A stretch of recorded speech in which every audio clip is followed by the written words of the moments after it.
In a way, it's like a substitute for the sun. We're time merchants. We make and sell time.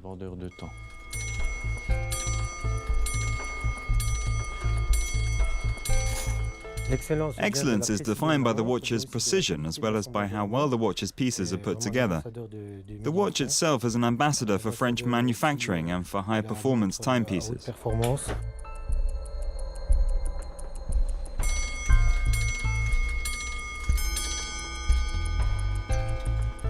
Man has always measured time merely by looking at the cycle of days and nights. Sundials have existed for ages, and we only moved away from using the sun to keep time, rather gradually. Besançon, a city of art and history, has known the secret to time since the French Revolution. The watchmaking expertise of the Franche-Comte region is carried on to this day, notably in the Vuillemin workshop where the pendulum movement was developed and patented. We're the last clock movement manufacturer in the region. The way it works is simple. A weight pulls on a mechanism that is regulated by the most important part, a pendulum that comes and goes. The train wheels of iron cage clocks or of comptoir clocks are built by hand by the watchmakers.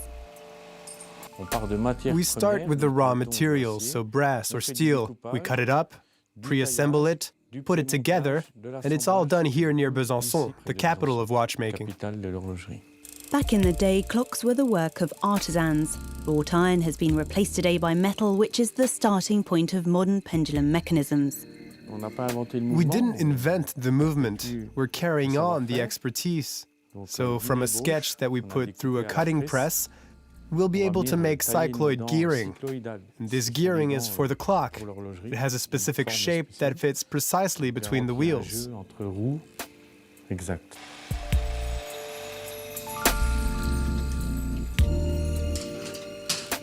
These are products which have lasted for decades because of our savoir-faire. Savoir-faire is really the most important thing. Throughout the streets of Besançon, the gears of the town clocks jingle and reassert the city's love for timekeeping, all the way to the Time Museum. The transition from the sundial to mechanical watchmaking took place between the 13th and 14th century with town clocks. Slowly, with the process of miniaturization and technical progress, clocks started appearing indoors, either on tables or even on their own. And then we got the wristwatch. The golden age of watchmaking in Franche-Comte starts in the 18th century, in part thanks to Swiss watchmakers. In 1793, at the time of the French Revolution, a clock factory was set up in Besançon, thanks to the influx of hundreds of Swiss watchmakers. The watchmaking industry here truly had an important place. It produced over 90% of French watches in 1900. Now innovation flows freely as clockwork gets smaller, like a shortcut through time and space. These are the first mechanical clocks. Town clocks made of iron with, as you can see, weights here, and the barrel where you tie up the rope. This here is the clock's balance wheel. That's what gave all the villagers the time well before everyone had a clock at home. The wristwatch makes its introduction in the 19th century as watchmaking improves and reinvents itself.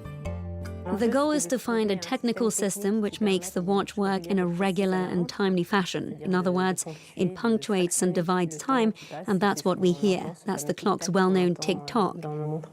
A blend between jewellery and high-performance technology, the watch has fascinated since its origins. The last representative of French luxury watchmaking, the Pékiniet workshop, is carrying on the area's artisanal excellence.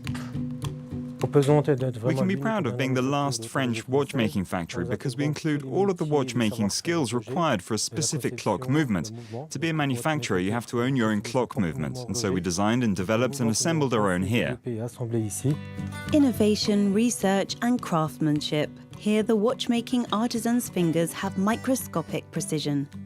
With 5.88 millimeters of width, you need a lot of precision and parts need to be of a certain size. There are 318 parts and they're all at 2 microns of each other, more or less. so a lot of precision with small sizes. All our models are meticulously checked based often on Besançon's observatory. Each model fits the precise criteria of a certain number of seconds per day. In a few words, the history of timekeeping since the first dials. This craft is about technical ability, control and design in order to get the perfect measure of time for every model. It's an age-old industry, and it'll keep going, because we always need to keep time. Man tends to need to measure time because it reminds him that it does pass. Wristwatches were luxury items, jewelry that people wore with pride. And perhaps it was a way to turn back the hands of time, when in fact, on the contrary, it was running away.